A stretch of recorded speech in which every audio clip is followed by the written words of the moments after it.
लाडकी बहीण योजनाच्या नवीन व्हिडिओमध्ये स्वागत. लाडकी बहीण योजनेबाबत सर्वात महत्त्वाची आणि मोठी अपडेट आली आहे. लाडक्या बहिणीसाठी आनंदाची बातमी आली आहे. खूप दिवसापासून तुम्हाला प्रतीक्षा होती, जी प्रतीक्षा आता तुमची संपली आहे. तुमच्यासाठी अतिशय दमदार अपडेट या ठिकाणी आलेली आहे. सर्व अपडेट तुम्हाला या व्हिडिओमध्ये सांगणार आहे. म्हणून बहिणींना हा व्हिडिओ तुम्हा सर्वांसाठी खूप महत्त्वाचा असणार आहे. म्हणून या व्हिडिओला तुम्हाला आवर्जून शेवटपर्यंत बघायचं आहे. पण बहुतेक अशा माता भगिनी आहेत की त्यांना हा हप्ता मिळणार नाहीये. याविषयी माहिती मी तुम्हाला सांगणार आहे. अशा कोणकोणत्या महिला आहे की ज्यांना हा हप्ता मिळणार नाही, म्हणजे 14वा हप्ता त्यांना मिळणार नाही, ऑगस्टचा हप्ता मिळणार नाही. याविषयी सुद्धा माहिती समोर आली आहे. हे मी तुम्हाला दाखवणार आहे, जेणेकरून तुम्हाला कळणार आहे की तुम्हाला हा हप्ता मिळणार आहे की नाही. अतिशय दमदार अपडेट आलेली आहे. संपूर्ण माहिती मी तुम्हाला सांगणार आहे. बहिणींना हा व्हिडिओ शेवटपर्यंत बघा, कारण की जर का तुम्ही हा व्हिडिओ शेवटपर्यंत बघितलं नाही तर तुम्हाला कळणार नाही की तुम्हाला 14वा हप्त्याचे पैसे मिळणार की नाही. आणि तुम्ही अपेक्षा ठेवली की तुम्हाला पैसे मिळेल म्हणून आणि तुमच्या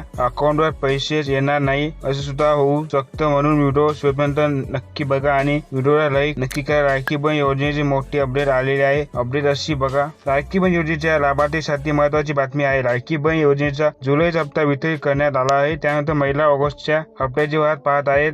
ऑगस्टचे पैसे कधी येणार असा प्रश्न विचारला जात आहे. ज्या बहिणींना पैसे आले त्यांनी पटापट कमेंट करून सांगा बरं. तुम्ही जर बघाल तर महिला वर्ग हा ऑगस्ट महिन्याच्या पैशाची वाट बघत आहे की ऑगस्ट महिन्याचा हप्ता कधी येणार हा प्रश्न तुम्हालाही पडलेला आहे आणि तुम्ही त्याची वाट बघत आहे. पण ऑगस्टचे पैसे कधी येणार असा प्रश्न विचारला जात आहे. लवकर यावर अधिकृत घोषणा होईल, परंतु अनेक लाडक्या बहिणींना ऑगस्टचा हप्ता मिळणार नाही. किती लाडक्या बहिणींना मिळणार नाही लाभ? लाडकी बहीण योजनेत जवळपास 2.5 कोटी महिलांनी लाभ घेतला आहे. दरम्यान लाडकी बहीण योजनेतून जवळपास 42 लाख महिलांचे अर्ज बाद केले गेले असल्याची माहिती समोर आली आहे. यातील 26 लाख महिला अपात्र झाल्याची माहिती स्वतः मंत्री अदिती तटकरेंनी केली होती. दरम्यान अजूनही महिलांच्या अर्जाची पडताळणी सुरू आहे. अजूनही अनेक महिला या लाडकी बहीण योजनेच्या महिलांनी निकषाबाहेर जाऊन लाभ घेतला आहे. त्यांना या योजनेचा लाभ मिळणार नाही. ज्या महिला 21 ते 65 वयोगटात बसतात त्यांना योजनेचा लाभ मिळणार. लाडकी बहीण योजनेच्या लाभार्थ्यांसाठी कुटुंबाचे उत्पन्न 2.5 लाख असायला हवे. लाडकी बहीण योजनेचा लाभार्थी या सरकारी कर्मचारी नसाव्यात. लाडकी बहीण योजनेच्या लाभार्थ्यांच्या कुटुंबाकडे 4 चाकी वाहन नसावे. जर तुम्ही या निकषामध्ये बसत नसाल तर तुम्हाला योजनेचा लाभ घेता येणार नाहीये. अंगणवाडी सेविका अपात्र महिलांच्या घरी जाऊन अर्जाची पडताळणी करणार आहे.